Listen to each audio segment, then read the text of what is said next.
Hello everyone. तो हम आज बात करने वाले हैं पवन सिंह जी और डालिया चक्रवर्ती का एक बहुत ही बेहतरीन सॉन्ग के बारे में, जिसका पोस्टर आ चुका है और फुल वीडियो सॉन्ग का रिलीज डेट भी आ चुका है। और इस गाने को लिखे हैं सच्चिदानंद जी और इसमें म्यूजिक है गुरवांट सेन जी का। और इस गाने को गाए हैं पवन सिंह जी और डालिया चक्रवर्ती जी, जो कि आपको स्क्रीन के ऊपर दिखाई दे रहा है। जिस सॉन्ग का टाइटल रखा गया है आज धरती पे उतरल बा चाँद, जिसका टाइटल है आज धरती पे उतरल बा चाँद। और वीडियो में आपको दिखेंगे पवन सिंह जी और स्मृति सिन्हा जी, फिट में है स्मृति सिन्हा जी। और ये full video song releasing on 9 अक्टूबर 2023 को सुबह 7:30 AM पे फुल वीडियो सॉन्ग को रिलीज़ किया जाएगा। यानी 9 तारीख को सुबह 7:30 तैयार रहिएगा फुल वीडियो सॉन्ग को देखने के लिए।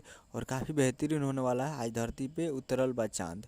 बहुत ही बेहतरीन टाइटल और बहुत ही बेहतरीन सॉन्ग भी होगा। तो कल तैयार रहिए, कल नहीं 9 अक्टूबर को कल सुबह 7:30 पे यसी films present Bhojpuri YouTube channel पे फुल वीडियो सॉन्ग के लिए तैयार रहिएगा 9 तारीख को सुबह 7:30 पे। उम्मीद करूँगा वीडियो चला तो चैनल को सब्सक्राइब लाइक करें। मिलते हैं अगले वीडियो में, तब तक के लिए जय हिंद जय भोजपुरी।